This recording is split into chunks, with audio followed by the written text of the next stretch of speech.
I have heard this many times and I've done it myself. I've said it myself where you're so frustrated with a situation and you say, it's okay.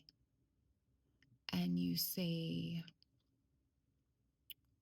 you know what, it's fine. I'll deal with it. And you just leave it alone. When in fact, the situation is the last thing that you want.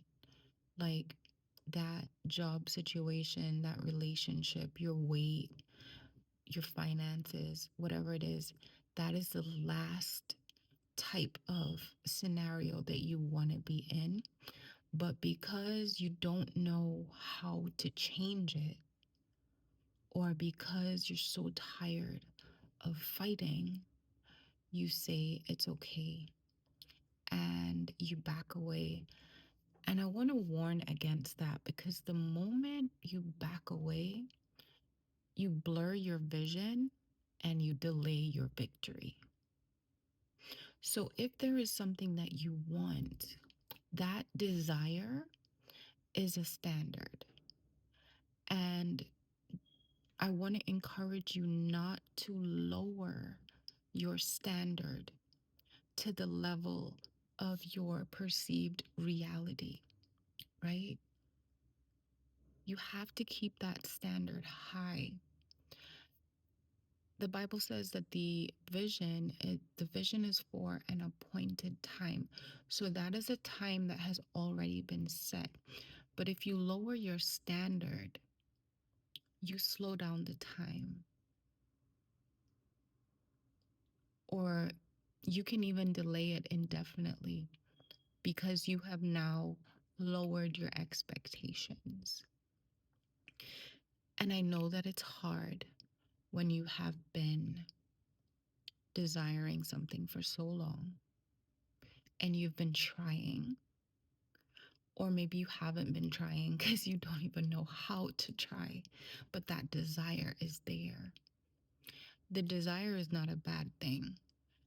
And sometimes what we do is when we can't achieve the things that we want to achieve or experience the things that we want to experience, we turn the desire into the enemy.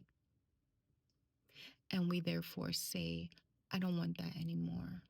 You know what? I don't need it. Forget it. I'm going to live without it. Because deep down, there's this belief that it's not going to happen. And I find that these are the things we don't talk about when we talk about our desires, our goals, our prayers. Because when you set a goal, it's actually a prayer. We don't necessarily see it that way. But when you set a goal, it's actually a prayer. This is what I want for my future. This is what I am believing for. And whether you do this consciously or not, that's what it actually is. The Bible also says that hope deferred makes the heart sick. It it's not a good feeling. It's not a happy feeling when you can't achieve or experience the things that you want to achieve and experience. But don't lower your standard. Don't lower your standard. And a standard is two things. A standard is a a level of experience that you want. And a standard is also a flag. In ancient times, when people were going out to fight, and you would see this in medieval times, when the two armies are coming, you'd see this flag. Like each army would have their flag up, and that means I'm on the field, I'm ready to fight. When you keep your standard high, you have to hold up your standard. So you feel yourself holding up that standard.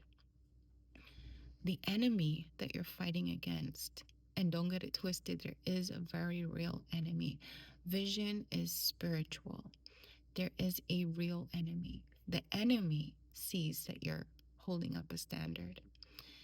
And the people who want to support you, The people who are fighting with you, the people who are helping you on this journey, they also see the standard. Because what happens is we set these goals, we have a certain vision, we're in the battle, we're doing the thing, but we become complacent. And when people see you become complacent about your own vision, they cannot support you because they can't have the conviction for you. You have to have the conviction. You have to have the desire to conquer. You have to show up. You have to raise your standard. So when you raise that flag and you say, I'm ready to fight, I am in this to win this, the people who are assigned to help you can come along with you.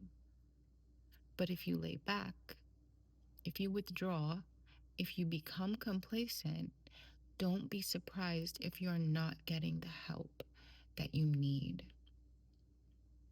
So, whatever it is that you are working towards, whatever it is that you are trying to conquer, keep your standard high. Keep that standard raised, and help will come. The help will come. I hope this helps. Blessings on your journey. I'll talk to you soon.